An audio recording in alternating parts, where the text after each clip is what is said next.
Hello, everyone, and welcome to the Beauty School Bobbi podcast. Prior to starting this, we have already been cry laughing, so we needed to get this started. So I want to welcome to the show Evan Silver and Christopher Hartl from the Refine Network. So thank you guys so much for being here.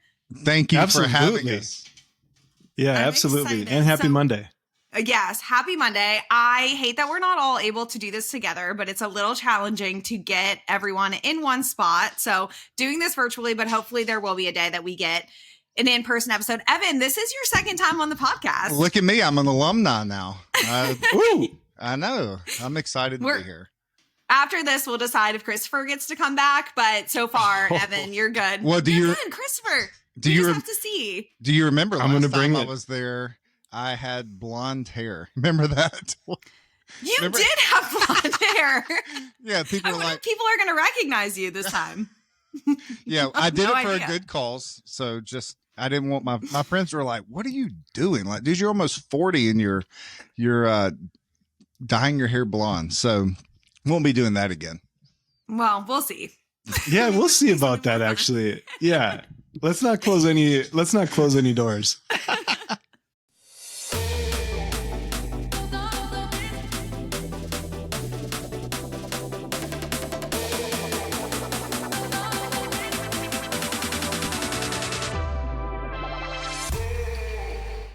So you two are the dynamic duo behind something new and exciting that's happening in the beauty industry. And I'm really excited to talk about what you're doing. I want to know, kind of in your own words, what is the Refine Network? What does it mean to you? And after that, I want to talk about the inspiration behind this. So your experiences in this world already with different companies that are doing similar things, because I think that what you all are doing is really new. And I think what you all bring to the table is amazing. The idea of what you're doing is not new. So people listening may have had experiences with other companies that are doing something similar. And I want them to really know the difference that you all have, so that they can know, I think sometimes people have had bad experiences. So I want to tell them about what's different about what you all are doing. So Christopher, do you want to start kind of explaining? I know you have a long history in the industry. What is it, that you all are doing with Refine Network? Thank you so much for the question. And I love the way that you posed it because, if I have to think about it, we actually do what we say and we actually follow the things that we do. I think that one of the things that really sets us apart is we are actively in our salons. And I think the amount of context that we're able to provide by actually being like boots on the ground and going through some of the challenges and growth, opportunities. I always say, if I'm able to seek counsel from someone, I want them to have experience in the woods I'm about to go into. Right. And that's, I think, one of the things is for us, we want to be real. We want to be relatable and provide value, right? I think that the most beautiful thing is within this business is there are so many ways to approach this business. And just like you said, information and disinformation, how do you know the difference? And I think one of the things that we really strive to do within the Refine Network is actually have relatable, real experience as we lead. And I think the other piece of it, as we think about Refine, one of the other parts that's really special about it is our intention is not to come into your company and turn the whole thing over, right? And just give you this one size fits all, you got to fit in this box type of solution. Genuinely, what we want to do is actually keep your organization, and refine the areas that you need support within. Because here's the part, right? We're always better together. And I think that the experiences that we've had with people is like, hey, oh my gosh, I thought I was the only one going through this challenge. I'm like, no, we've been there before and we can help you. So yeah, that's how I'd say it. But I love the way that you posed it because that's what we're about. Evan, what do you want to add to that? What's I don't know. About you all? You worked with different companies, coaching companies. I know how do you explain your business? What do you guys say that you are? Because I think in the industry, people put different words on it to be different things, but it's kind of this consulting, coaching. What is it? Yeah, well, Christopher, I was just sitting here going, man, this is really good. I hope she doesn't call on me. But what? Evan's not even here this episode. We're like, never mind. the main thing is like, we love to serve and we love to help. We don't do this because we're bored or we want to make more money. We do it because we want to help people in the industry. Cause I remember before I came on full time at the salon, my wife coming home crying and being like, I don't know if I can grow this salon anymore. Like, I don't know if I can do X. And we meet people all the time. And I go, that was my wife 5 years ago. That was my wife 8 years ago. And so it really just, pulls on my heartstrings to be like, hey, it can get better. And we're not experts by no means. We're not like coming in and being like, we're these brilliant minds. We failed a lot. And that's where we teach from is, when I used to work for other coaching companies, and then I went independently because at the time there was nothing about leadership and culture. There was no teaching on that.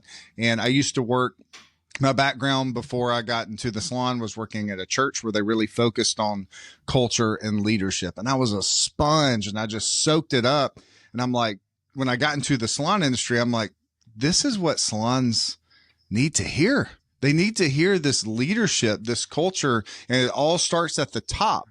And so I started doing that independently and then met Christopher, and our brains are so different, but there's so much alike. We share the same brain, and he's a wizard. And the thing that was my weakness at the time was the financial piece, the structuring. I could do it, but it didn't bring me joy.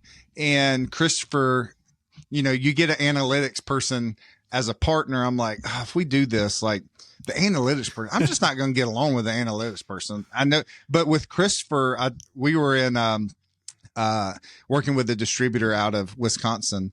And I told him, I was like, dude, I love hanging out with you. Like, I genuinely love, like, we've been working together since January and we just became really, really good friends. And they always say the only ship that won't float is a partnership. And we say it all the time. For us to have clear communication together and for us to be out in the open. And this year has just grown so much. And that's really the heart behind the Refined Network, is to come in and serve. We're not trying to come in and be the experts. We're coming in to learn from our failures. And it's good to have a different set of eyes to come in, because when you're in your own salon, like I am right now, I'm in these four walls. So to have someone come in from outside the four walls, Christopher coaches our company right now. He's helping with our commission structure and our pricing on our services right now. So like you said, we do what we teach. That's awesome. And I know you guys are offering a lot. There's retreats. I know there's like one-on-one. You have the apprentice program right now, and I'm really excited, or associate training. I'm so pumped about. Tell me about the different things that you offer, different ways that people can connect with you, and can reach you. Cause there's not just one way. You might be like, you know what? I don't need this, but I need this thing. And I know you both are super adaptable, especially with this business being very new and you all being like, we can move this way, we can move this way, and just kind of figuring out where you're needed. So tell me all the different ways that you're reaching salons right now. Evan, you want that one, or you want me to take it? You take it. All right. So here's the part that I love that's real. I'm going to share a story of one of the very first salons that we worked with. So we went in. What they had needed was really an overhaul on their pricing. There were some retention challenges. The model was hybrid. There was just a lot of things going on within the business. So what we began with was we went through and reset everything for them: pricing, commission structure, goal setting, the whole piece of it. And from there, that brought us into, they worked on the back end to a point that they were hiring and retaining more people, right? And then next thing we know, hey, we have a need for the Artist Academy, right? And now as the company is scaling, what is the next thing you need for any scaling company? Good leadership. Evan and I are really, really dedicated within servant leadership, and specifically, the idea of equipping people. And that's where now the newest piece of what we have, which is our Enneagram work, right? So in that one example of a salon that we've worked with, we can go in and start on the back end of the company and work our way to the front, or we can start on the front end. You know, if you have an established team and you're looking to do more with that, we can start there as well. So I think it's really been beautiful. The many different ways, and the many, again, because Refine, we can go into a specific vertical within an organization and then look at it and say, hey, the more that we build relationship, the more that we can serve, right? And the other piece that I think is just beautiful is like we engineer things so that they have true ROI, right? So like on the pricing and commission and structure side of it, there's immediate ROI. On the Artist Academy side of it, there is more than immediate ROI. I mean, the amount of time that we're saving people within an onboarding process, not only within the organization and your top levels of people that you use for onboarding, but actually making a great experience for that person that's coming into your company. Because here's the thing. We're here to change things. Within that idea, when people told me when I first got into this business that, oh, you're making such a poor financial decision. When you understand that there is no ceiling within this, it's just not true. We just need to have a really, really good structure and a really good ladder and great leadership to help us get there. So I love that question. And I love sharing that story because again, it's real. Like that's what we've done this year. So you're kind of customizing, like people can go to your website or wherever and see all the different, but businesses are able to customize with you as well to say, hey, maybe I'm going to start with a retreat, which for me, I think that even if you're like considering it, like even if you're thinking, hey, I don't even know what I need yet, I'm struggling, like maybe that's where a salon owner is right now. Like I don't even know what I need. I think, Evan, like you said, just having that connection with people and going into it and saying like, oh yeah, I've been there, even if that's all you get from the week, like I know you will get so much more, but even if you just come away with one person that is like, hey, I see you, I've been through this and you're not alone, I think that that's so valuable. So I even think starting with that, and I also think like them getting to meet you and know you in that space is really great. And I know you bring in some friends too that help a lot with that. So I think that, starting with a retreat would be really amazing. I know you've got some really fun ideas for retreats, but also you have this academy. So let's talk about kind of what somebody can get from you all as far as the pricing, the structure, commission, like all of that stuff in the academy also. Because I think that the academy is something that a lot of people need, don't really know how to get. So I want to make sure we hit on that for sure. Yeah. So the Artist Academy is really our our outward facing flagship product right now, because we know it will change a company because we've used it in our own company. So what it is 6 months of training. And so the great thing about it is when a new stylist that goes to cosmetology school and graduates and comes into the salon, they know immediately when their graduation date in the Artist Academy is. So it's 24 weeks. And does it take longer for some people? Yes. Does it take shorter for some that are very driven? Absolutely. But we say 6 months because if you go, Bobbi, you know this, you go into beauty school and say, hey, I've got this assisting program. It's 2 years. You've lost them. 2 years, mm-hmm. like to an 18, 19, 20-year-old, that's forever. Yeah. So we used to have it at a year, and then we cut it down to 9 months. And then I went to our head educator. I said, can you do this in 6 months? Her eyes got really big and I walked away. I was like, she's got it. And that's how we're here. and so one thing that we developed is very frustrating. If you ever bought an online course and you have to log in, you're like, God, what's my email? What's the password? So we created an app, and the app, you just log in one time, and everybody has a phone, and, if you tell a 20-year-old, hey, go to your email on your Mac or your PC, you've lost them. Most of them don't even have computers. So we created an app, and it's got videos, it's got training in it, and there's a book that goes along with it. And so for instance, let's say they're doing a bob haircut. It's going to have a place where they do 2 mannequins and 2 live models if needed. And the mentor signs off on all of those. So they'll do one on a mannequin, and say my wife, Erin, comes by and she's like, hey, all right, so let's look at this. It's a little thick here. Let's do this. Let's do it again. And she'll do it again. Then my wife will sign off on it. She might say, hey, let's bring in a live model. So at the end of 24 weeks, everything is signed off. Everything is, you can say, hey, I 100%, I can stand behind this person 100% because they are going on the floor.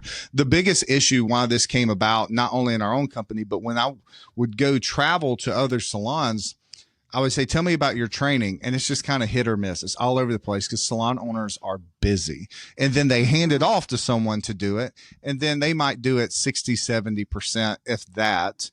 And, nobody's going to care more about the business than the salon owners. It's just the truth. Right. So we wanted to have something structured and something that we were using inside our company. And we just got the books and we got the app, and you can go to our website and see all. I think the introduction, like the one license for the stylist and one license for the educator, starts at $2,000. That comes with the books, one book and that will be shipped to you. That's a great introduction of like, hey, this is just introduction. You'll get the videos, you'll get the license. You hire someone else, you have to purchase an additional license for $350, and that comes with the book. So you look at, it's a $350 investment. And Christopher says this all the time. He's like, if you look at this, 6 months down the road, what would you have a great stylist that's trained? Would you pay $350 to structure that? Absolutely.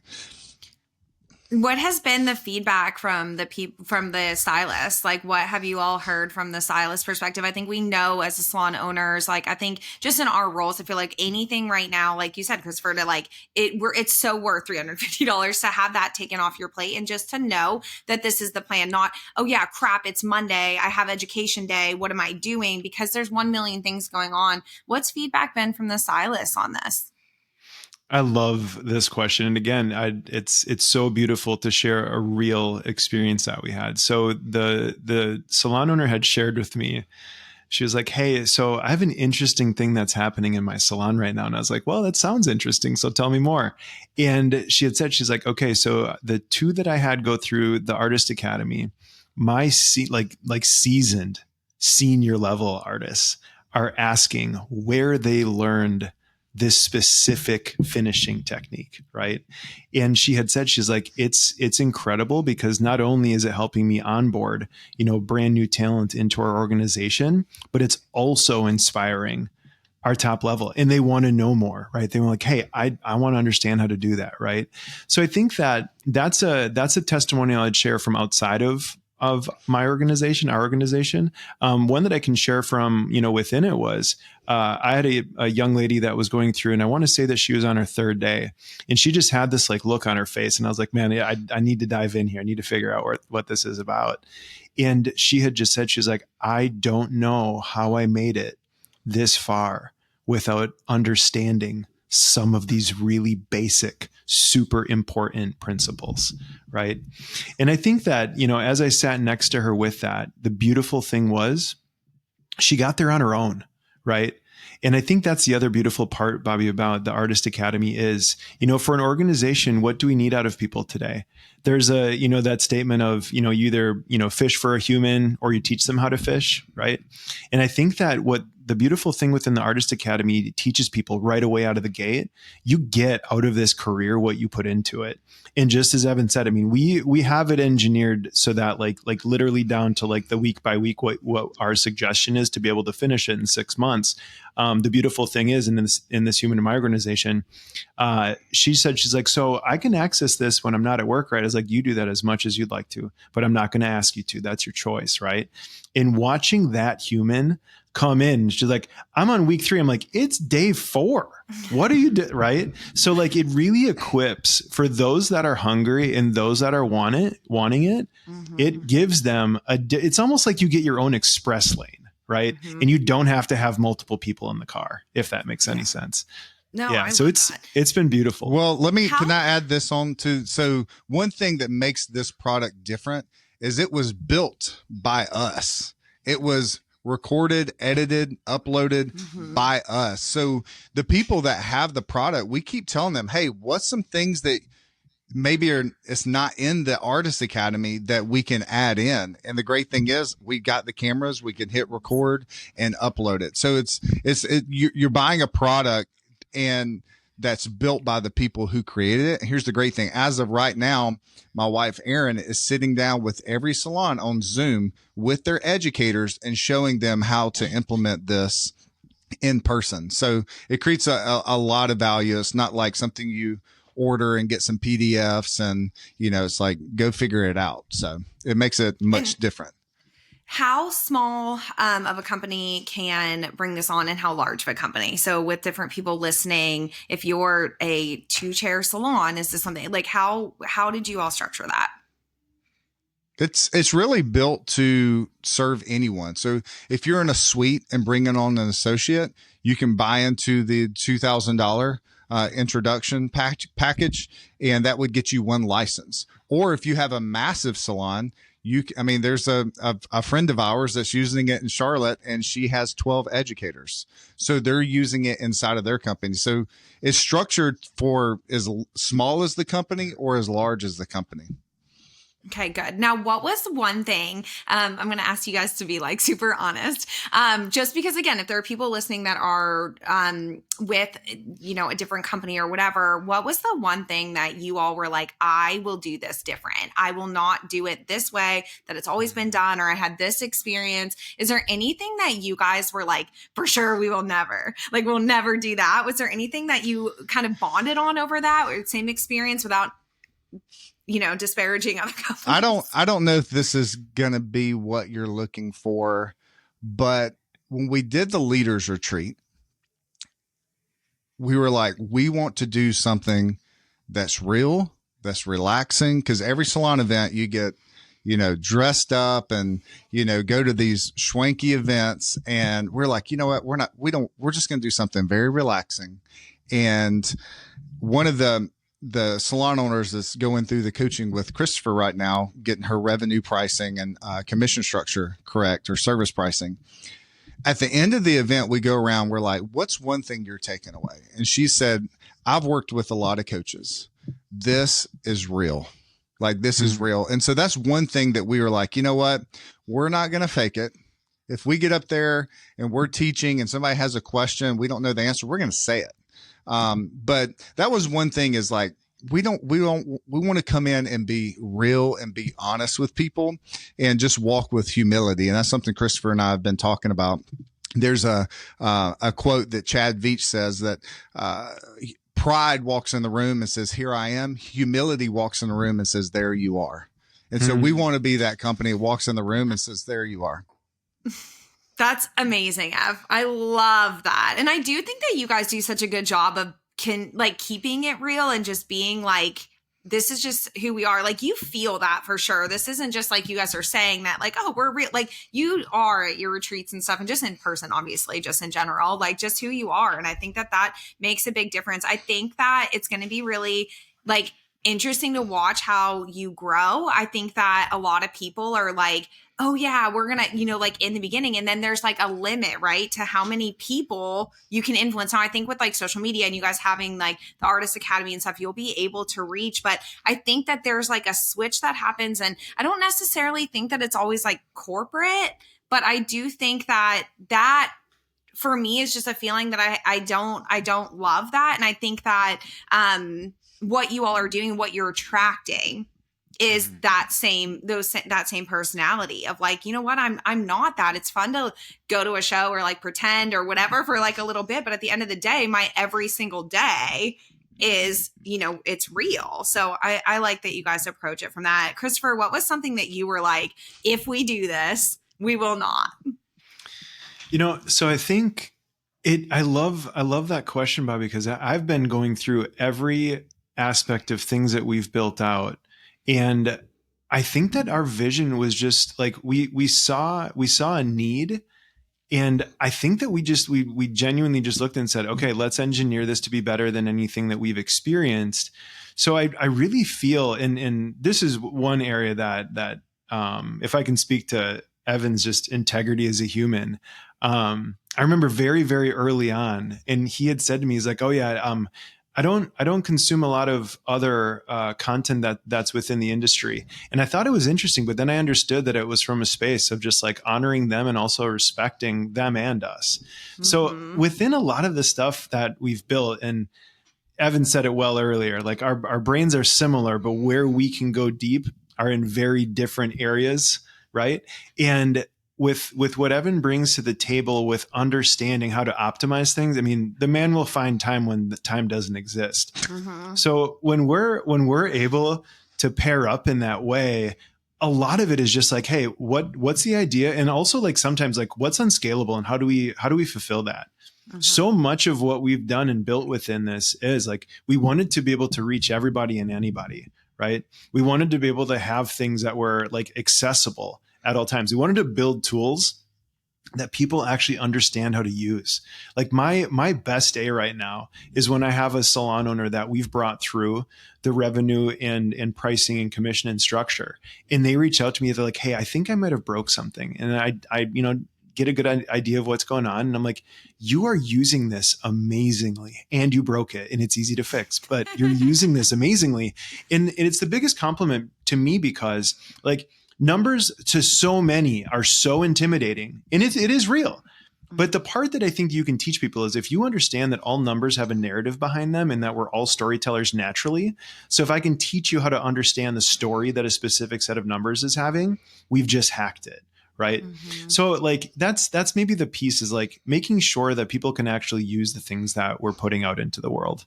Yeah, I think you guys both of your personalities and stuff, it really is such a good mix of if somebody, do you guys break it up by like, if you get an email that comes to both of you from a salon, are you immediately like, oh, Evan's got this. Oh, this is Christopher. Like, do you guys already, even after only like working together with this project, like after a year, are you already like, nope, this is me. Yep, that's you. And just already know that? Yeah, it's kind of freaky how we haven't really talked about it. But we have a coaching software where, you know, he has an account, I have an account, we can share everyone that's in it. And there's never like, hey, are you going to take care of this? I can't think of a situation like we've never really talked about it, but yeah. I mean, he's neck deep in coaching, I can't remember how many, but a lot through the revenue, the service pricing and the commission structure is a deep dive. And sometimes you can dive into a company and be like, okay, this is pretty good. We just need to adjust X, Y, and Z. Then you get in and it's like an onion and you can just keep peeling and you're just like, oh, this is really deep. Like, so you don't want to go in there and just restructure the whole thing. And maybe he could talk more about that if we want to. But, you know, some salons are going to take more time. And so, you know, he's dealing, I would say probably 90% of his time is working with those salons because it needs a lot of time and energy. Yeah. And, you know, this is one of the parts I think to anyone out there that's looking, you know, an entertaining partnership, you know, really seek a partner that can go to the areas, not that you can't go there, but they're just not ones that like naturally bring you joy. Mm-hmm. And the part of it that Evan does amazingly well. I mean, first out from his background, the man understands production like no other. Compliments, Mark. I know that you're somewhere back there. So like, here's the piece though. So like my experience in partnership with Evan is that he's able to go into those areas and again, just look at process. Like, okay, how do we make this the best experience? And then also how do we do so in a way that like, we don't have to go back and constantly like be retweaking and, doing the thing. We'll make the investment all the way down. I mean, our website was a labor of love, right? We were crushing on that thing leading up to big event. And the part that I'm so thankful though, is we put in the work. And it is serving us powerfully well, just like so many other things in business, right? Mm-hmm. And Evan just has this, again, like I said, he finds time where time doesn't exist. So Evan's silver time, it's just this magical area that you get to experience. And in my experience, just like, all right, you got it all laid out, man. I'm going to go through. You can't, I think there's the saying, like when you sit down at a full table, you can't complain about eating, right? Mm-hmm. And he just makes it easy. It's like, all right, let's go. Course by course. Let's do this. I love that. I think that's great. And I think that that's so valuable for the business. And I think that there's definitely, I'm sure, salons that are going to really, gravitate towards Evan, and certain salons are going to gravitate towards Christopher. And I think that that's even more special too. Like, it's okay. Like, it's not a negative thing. I think I've seen a lot of partnerships or where I think it can go wrong is it's like, there's a competition in that when really, like you're saying, Christopher, like finding the person that, enjoys the thing or is better at the thing that you're not great at is such a gift. And I think you all are just way ahead of everything, figuring that out now. And I'm just really excited to see where this goes. And because being in at the beginning of this and seeing you all start this and then it go from, even bigger is really awesome. So I want to ask you all a question. So when you all are preparing this Artist Academy and stuff, you're dealing with people that have just started in the industry, maybe, fresh out of beauty school. I had a conversation on an episode recently about how in life we're constantly like going towards the next thing, but the next thing, like there's never an end to the thing. So a lot of students right now maybe listening are thinking like, okay, when I graduate high school, then I'm going to get to beauty school. Okay. Well, then you get to beauty school and you're like, I'm going to get through freshman, sophomore class, and then I'm going to get on the salon floor and start taking clients. Okay. Well, then finals, then graduation. And then when I'm done with beauty school, like it's smooth sailing and it's set. But as we know, as having a little bit of life experience, then it's, oh crap, I'm in the salon and now I need this. And then it's whatever the next thing is. So for somebody that's listening right now, that's kind of gearing up for whatever the next step is for them, what advice can you give for preparing themselves just even a little bit more for what is next, whether it's going into beauty school, finishing beauty school? What do you think people really, really need to know? What do you wish that you could just really feed to somebody right now to say like, here is what I wish I would have known for getting ready for what the industry could possibly throw at them? Evan, I'll start with you. So I didn't go to cosmetology school. I did think about it a few years back, but I didn't go. I feel like we should go together. That should be a reality show. Yes, you and me going to beauty school. It's like Billy Madison. Literally. Which, if your students are listening, they're like, who's Billy Madison? Old Adam Sandler fan. So the first thing, let me start with this. There's two things when I walk into a salon or when I walk into a cosmetology school. I know the person who's, knows all the students that works there. And I say, hey, the first couple of times I'm like, hey, don't waste my time with everyone. Like, what I'm looking for. And I tell them now, I can tell them I'm looking for the Alondras. I'm looking for the Livs. I'm looking for the ones that have came in our company, and done really well and fit our culture. But I'm looking for how much time have you missed? Because can you show up on time? Because I walked in one time and I said, tell me about him. I went and met him. He was very professional. She said, he's great. I just can't get him here on time. I'm like, nah, never mind. And I said, do you tell him that? She's like, oh yeah, I'll tell him the salon owner was in here. And that's what I had to tell him. So, and then how do they show up? Because the cosmetology schools here, their dress code is very relaxed. So for instance, Liv, who we hired, it was St. Patrick's Day. I went up there and I just dropped in. Everybody looks like they're in pajamas or just rolled out of bed. She's got her hair done. She's wearing this dress that is white with green polka dots all over it, big polka dots. And I'm like, yes, like that confirmed that's the type of person we're looking for because they're taking it very serious. Mindset would be number one. Like if your students or if you're in cosmetology school, listen to this, you have to get your mindset correct. Watch who you hang around with. One of my favorite quotes is John Maxwell. Everything worthwhile in life is uphill. Think about it. You want a good marriage? It's uphill. You want a big career? It's uphill. You want to be a good parent? It's uphill. But the quote then finishes off, sadly, a lot of people have uphill hopes and downhill habits. So if I could go back and talk to 20-year-old Evan, I would just be like, hey, surround yourself with successful people, have a mindset. I just smiled over 20-year-old Evan, so big. Yeah, I had this swoop hair came up. Yeah. Come on, Mark. Get it in there. And then the other thing is shadow salons. I'll go into the schools and I'm like, hey, when do you graduate? Oh, in 2 weeks. I'm like, great.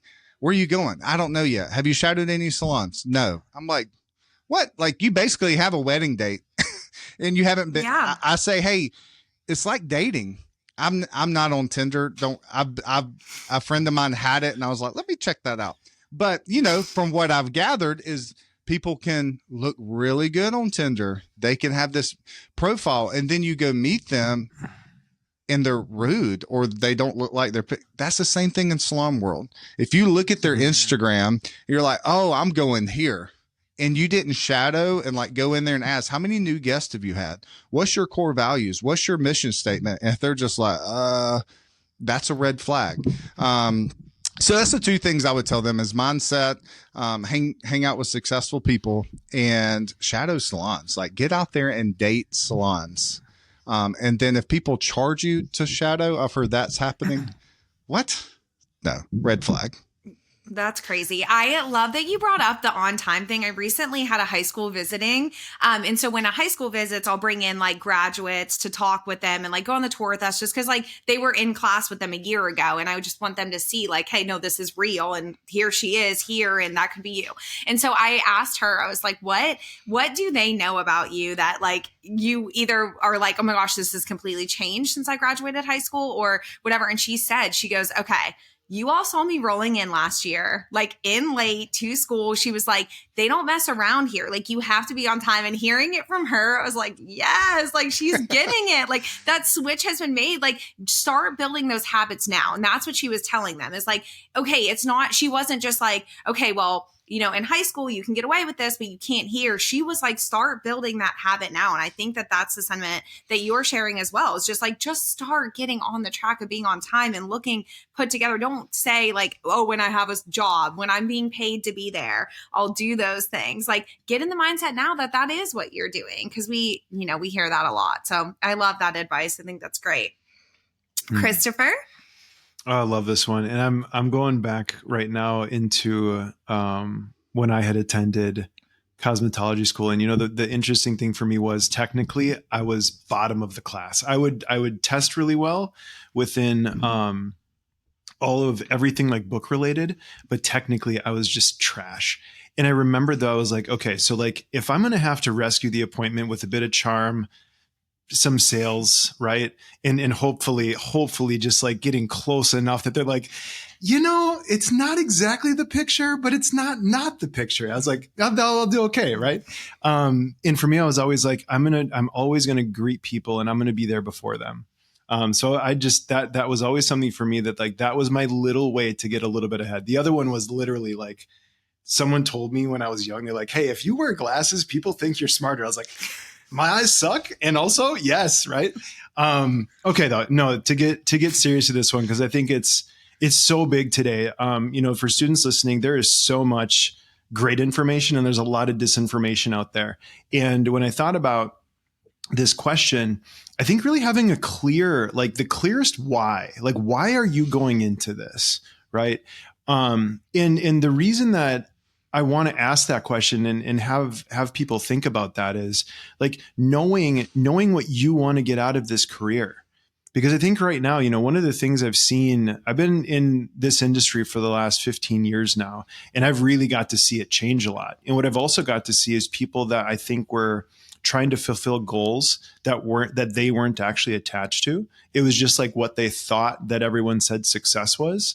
And then you get there and you're like, oh, wait a minute. I didn't want to play this. I didn't want to be in this part of the game board. And you're like, oh, well, do you see the last 4 years of choices that you've made? I mean, we landed there. So in being clear with your why, know what you want to get out of it. I think it's such an important thing. I think there's so many ways to be successful within this. We truly have when you look at how dynamic of an industry this is, the amount of personalities, the amount of life, the amount of challenges that you're going to work through within your clientele. And then here's the other like kicker. You also have to do the work. So this one is like, it's literally like, I just encourage it. The Enneagram is something that we believe in, but it's something that I would tell everyone that's in school right now, the more that you can understand about yourself, both strengths and weaknesses, and like build up on the strengths, but also like support those weaknesses and leverage them and invest in them, it would be an Enneagram. Because the part when I think about it, we're in such a personality diverse like world right now, in knowing how to navigate that, in knowing what's going to be easy for you, and knowing what's going to be challenging for you, and knowing how to show up within that. Because the weird thing that we do is we provide a technical service, we give an experience through that. The part that we like don't talk about those, like the shared time. And to be able to actually build a relationship that's going to support a career, you really have to be multifaceted and be really, really aware of yourself. So Enneagram in leaning into that. And there's many other things that I think that you can do, but the Enneagram is a really beautiful way to begin that journey. And then the other one that I would really strongly encourage, I think so many people today discount the beauty industry and being behind the chair in the sense of, the narratives of like, oh, there's not money in that. There's money in anything, right? And the thing that I always would look to encourage is understand out of the gate that you have 3 income streams. In what those 3 income streams are your service compensation, your retail compensation, and then what you're tipped. And I think that like building a life that you understand, like, okay, service income is going to be your major. What are the things that you take care of in your life in that way? Okay, cool. Retail income is definitely one that if you prescribe to, there is a ton of money there. Does it averagely happen within the industry? No, because we don't support the idea that artists can sell things, right? So having that awareness, and then where can that income go? How can it help you, right? And then the last one is going to be your tip income. And again, with that one, what parts of your budget, right? I'm a huge person on having safety and security within your financial, but then also so that you can make the investments in yourself. Like I said earlier, like there's so much information out there. Just think of the things that you can access with us 24 hours a day.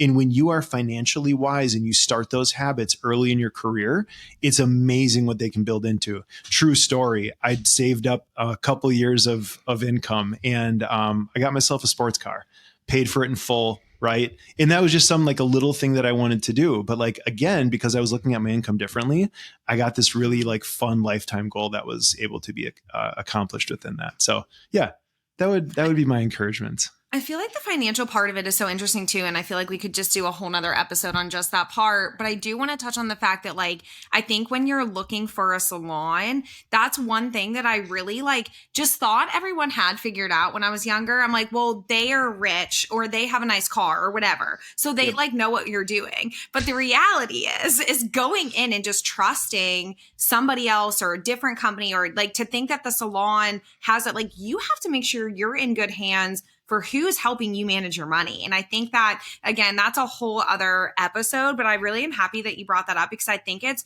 something that I think will change as we've seen this change in the industry where people are wanting to be out on their own more. But why? Like, why do you want to be alone in that? Like, why do you want to do that? Well, they probably have had, or at least maybe felt like somebody was mismanaging their money before. And I think that we're going to see maybe in the next year, like, I think that that's going to be a huge discussion of like when you're going into a salon. I don't know that students are asking, I mean, they're asking about money. What's your, how long's the program? Like all of those things. But I think diving in even deeper is so valuable. And I wish that that's something that I would have maybe been more prepared for Bobbi, also. I love that you're saying this, and I just want to share this quickly, and I think it's pretty simple. I think there's a really interesting differentiating factor. If you go into a salon and there is the sense of the conversation that they just want to throw you in right away and like, okay, cool, and what's your schedule? And how, like 40 hours sounds great. And like they just fill it. That tells me a lot about the organization. Right? They're making moves immediately so that like they're having revenue come in versus like, hey, we want to get to know you as a human. We want to invest in your skill set, shore up any areas that you still have to work on so that when we start to build a business with you, we've set you up and you're on the best place to be able to move forward. Because here's the thing, like this career in this industry is beautiful, but I'll tell you what, there's mistakes I made in my early days that I think about them to this day. And in knowing that you're going into an organization that has your best interests in mind and knowing that like, you're not there just to like immediately be bringing in revenue and money for them. Right. Like, I think that's a really, really important piece to look at. Hey, can I share a fun fact that's not fun? Average salon owner makes 30. Like, can I just like really bring down the mood real quick? Yeah, can I just crash this whole thing we've got going on? I know we've been giggling all morning, but can I just really? The average salon owner makes $35,000 a year. That's the average salon owner, $35,000. Are you serious? Yeah, like that's real. Yep. What? And and I'm not like up for crushing anybody's dream of owning a salon, because my wife had that dream. If I knew these stats before, I don't know if we would have a salon. But it's really mind-boggling to me that people graduate school, they get their license, and we're one of the few only industry that I know that's like, go start your own business. It's like, oh, here's your license. Good job. You're new to this. Go start your own business. Like, it's crazy. So I think what Christopher was talking about, you create a company where there's structure, there's systems, and our job as leaders is to make success easy for our team. Now, if people leave our company and go start their own salon, that's a whole other thing. But we want to create an environment where they're going, why would I leave this? Like, this is, I can leave and literally not have to contact any of my guests. I don't have to go by the supply store. Like, if there's drama in the salon, the leaders are going to take care of it. I think that's where a lot of salon owners, slip, is because you pitch, oh, we don't have drama. We don't have gossip. And one of the main things is what I tell people in orientation, part of your commission goes to having leadership in this company and having culture in this company. And when there are drama, gossip, negative, like miscommunication, we handle that. And we're going to let you know we're going to handle that. And then people want to be a part of something like that. Like, you turn on the TV, it's all negative. And when you have people showing up to group gatherings and be like, I freaking love my job. Like, people start noticing and they're like, what's going on? Because everybody else hates their job. Not everyone. Yeah, everyone and always. Yes. Well, that's great. I want to end with something I had texted you guys yesterday just to kind of ponder on and think about. But when you're talking to people about coming into the beauty industry and you hear maybe their ideas of what they think is going to happen or just things that they've heard about the industry that you would love to be like, if I never hear this again, it would be really great. What is the thing that like irks you the most about maybe myths about the beauty industry? What is the thing that you're like, oh, this is just so wrong and people don't know and you just want to scream it? Oh, can I go first? Because yes, you're ready. All right. So luckily the last time this happened, there was a former salon owner that works with us that she was in the room because I was like, please take this answer because I'm going to come off very aggressive. So 9 times out of 10, I asked them, hey, what's your goals? And 9 times out of 10, they want to be a salon owner, which, our local schools tell them to go start their own company. And it doesn't scare me. I'm like, I always ask why. And a lot of them are like, I'm not sure. So I get this answer a lot. And it was freedom. I said, freedom. All right, break that down for me because maybe you know something I don't know. She said, well, freedom to schedule. Like, I want to become a mom in 5 years and I want to come and go as I please. And I was like, I'm about to lose my mind. I was like, I guess. What did your face look like as that was happening? Like, I really wish we would have had a camera on you. Like, were you just like, just smiling through it? We do have a security camera in our office, but yeah, I looked at Teresa and I was just like, please answer this because I'm about to say, here's another funny story. This girl came in and this was years ago. And I said, she wanted to start a salon. I said, why do you want to start a salon? And I'm an Enneagram 7. So I don't like quiet. Like, if we're talking, it goes quiet. I'll say something just so it's not awkward. So she looks down. She looks over she kept pacing back and forth, like with her head. She's like, I haven't really thought about that. And then she's like, well, I guess I want to own my own salon because I think I can make it look really cute. And I was like, I laughed. I was like, oh, she's not kidding. So I think that's one thing, like, is owning your own salon. Are there great salon owners that are in school right now? Future salon owners? Yes. But the myth of it's about freedom and, it's owning a salon. If the average is $35,000 a year, like, that should tell you something. Like, they say right now, the way to make the most money is behind the chair.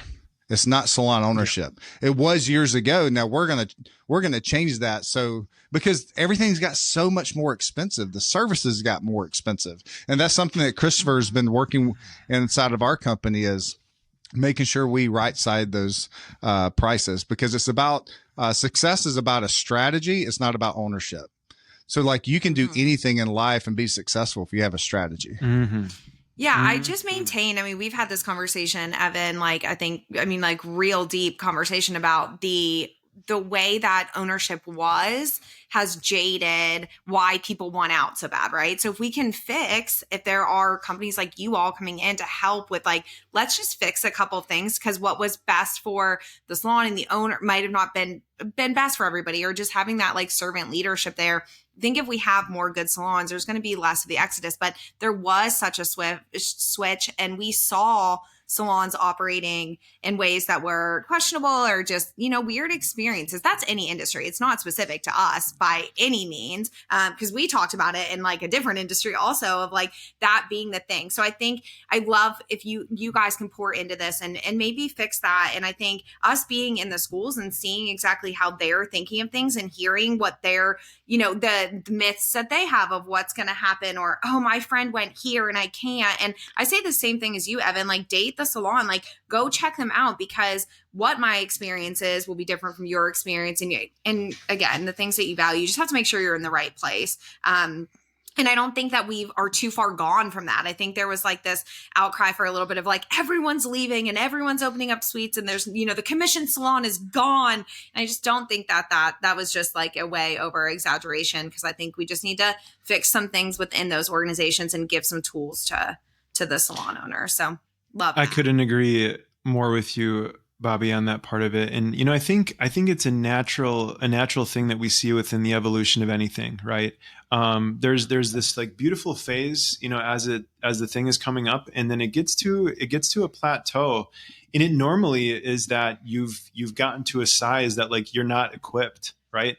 Like leadership isn't this thing that you just like read a book and you're there, right? I mean, Evan and I were on a call this morning, just kind of, prepping and setting up for this. Like, and I'm always reminded of this simple quote: people like us do things like this. It's a Simon Sinek quote.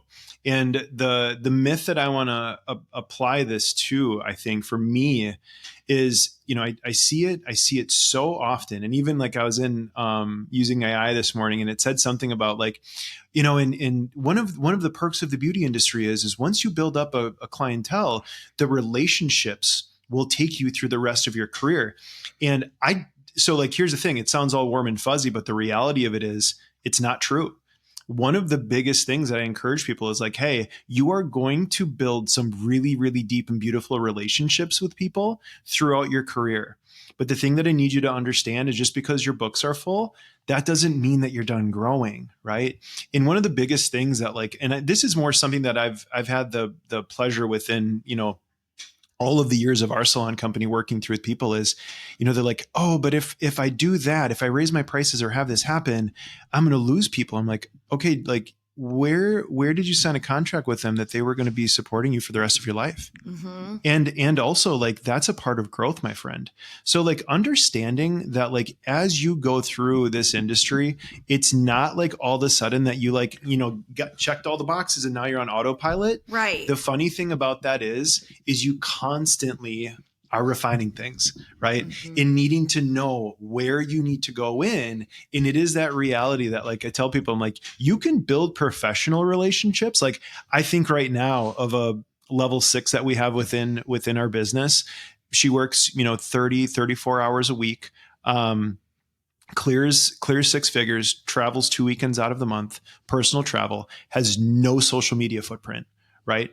And like, yeah, that's what I mean. Now, to be very, very clear, I'm not saying that is like the secret recipe. Like, don't be on social media. I'm not saying that, just to be very, very clear.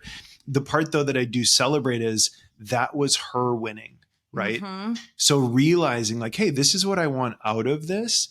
And again, like the understanding that you have to have when you go up to the next level, sometimes you are going to lose people. And sometimes within those relationships, like it's just a part of the business, right?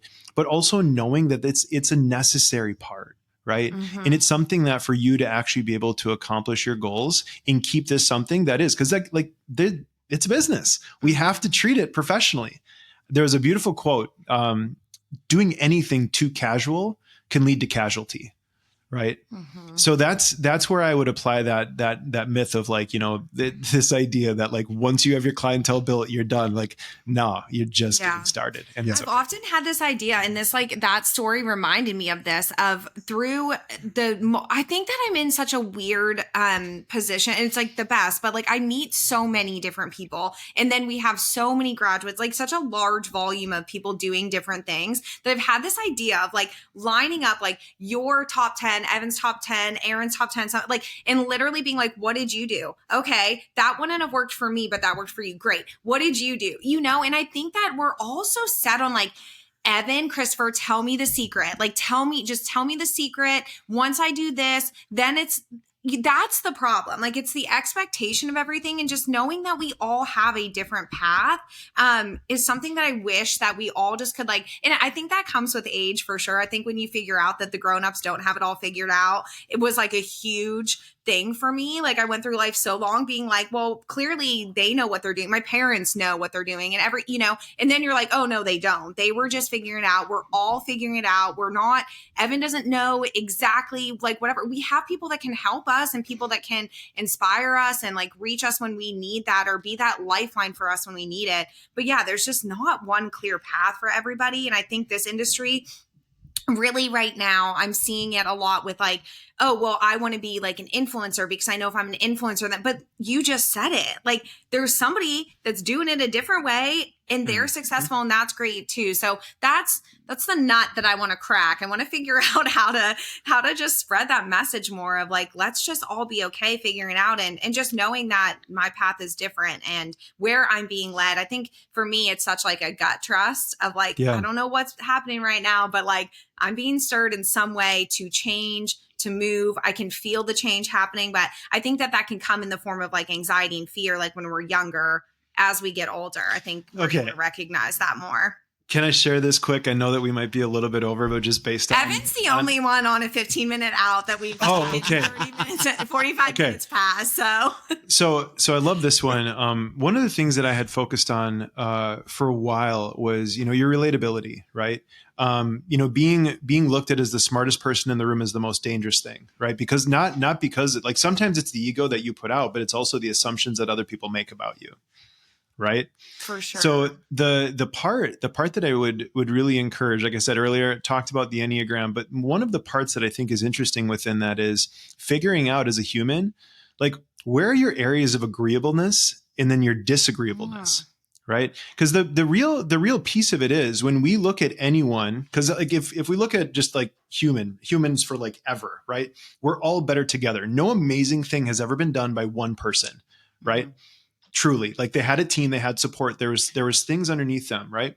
So if we think about the idea that if you're like, well, I do tend to like, get into arguments with people. Okay, what creates that, right?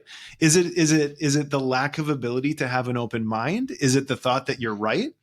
And I think that that's one of those things that like when we look at as humans, like, am I agreeable or disagreeable? And then what does that create around me? Right. Mm-hmm. And if we all have an awareness to that, think about like how much we can actually get out of each other. Cause you said it exactly well. Like one of the most beautiful experiences that I had this year was actually when we were driving back from the event that we had with you. And it was Evan and Aaron and I in the vehicle. And Aaron is just like asking these like, oh, I wonder if we could create an ROI for this. And I'm in the back seat like, yes, Aaron, tell me more. Right. And what we did on that car ride back, like that's the power of people, right? And I think that when you look at a career, like it's better when we're together, and the more self-awareness that we all have, the better that we can work together and the more amazingly ridiculous things that we can do together. So just wanted to share that. I agree. Awesome. Well, thank you guys so much for being here today. I'm so thankful for this time. I have like 1 million other sub podcasts that I want to like hit with you all. So stay tuned for episode 100 also on this, but where can we find you? Where can we follow you? What do we need to be watching for you guys? Yeah, this is the part where I'm like, I'm going to talk about us, but I'm going to give resources, because that's one thing. Like, we don't want to talk about ourselves, but we want to give resources.